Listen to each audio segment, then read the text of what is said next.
It's in Mexico.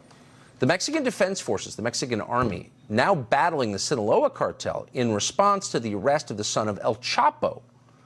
And as of tonight, the Mexican Defense Forces appear to be losing. Watch.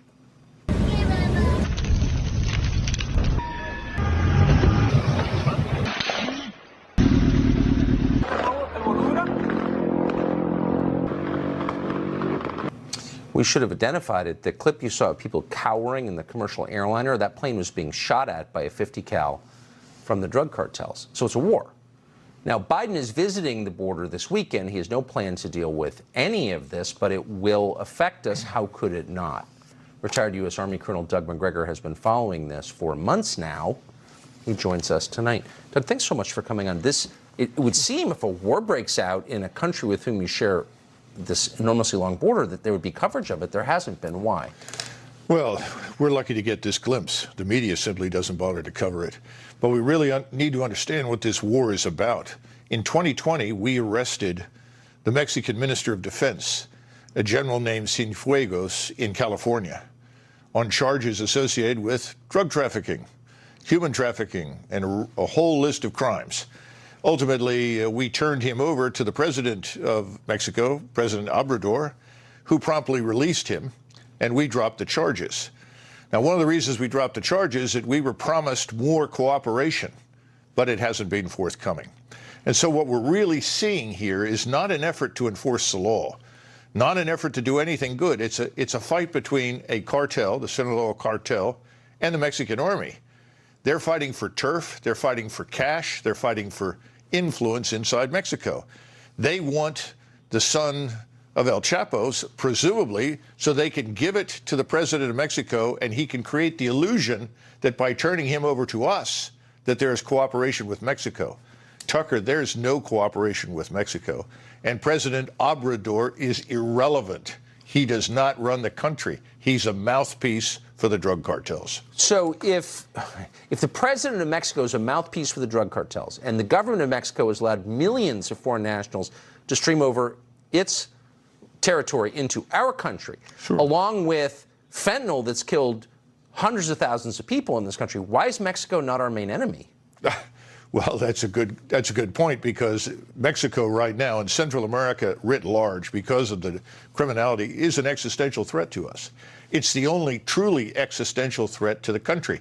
And remember, they reach into the United States. All of your major cities, there are networks there that reach back into Mexico. That's why they're powerful, and that's a war that'll eventually have to be fought, because at some point we will shut down the border, because things will have gotten that bad. When we do that, we will immediately be at war with the drug cartels, because we've cut off their income. And we're going to have to fight inside the United States as well as on our border. And that's going to demand the United States Army, because our Border Patrol is not nearly as well equipped. They're outgunned, outperformed in every sense, every category of military power by the cartels. What you saw is a good demonstration of just how powerful those cartels are. So you're saying we could see scenes like this in our country? Absolutely. It's inevitable. So the last time a president suggested deploying the U.S. military to the border, the Pentagon scoffed at him, I think unconstitutionally, yeah. But they did.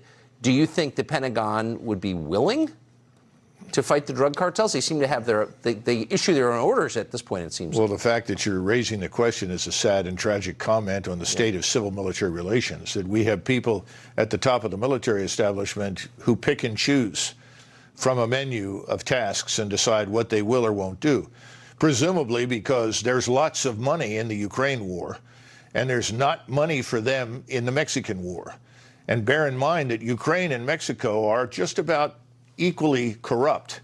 The difference is that right now they're killing more people in Ukraine, but the murder rate in Mexico is one of the highest in the world, about 136 out of every 100,000.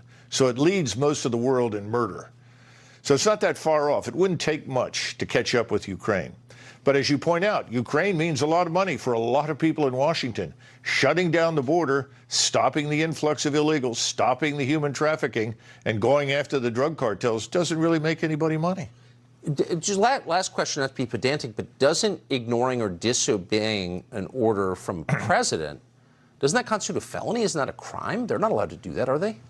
Yes, it is essentially on par with a criminal act. But you've got a chairman who decided to call the leadership of the Chinese military and tell them that, don't worry, if we attack you, we'll let you know in advance. Why didn't he go to jail for that? Why is he still holding his office? Why is he still a four-star general?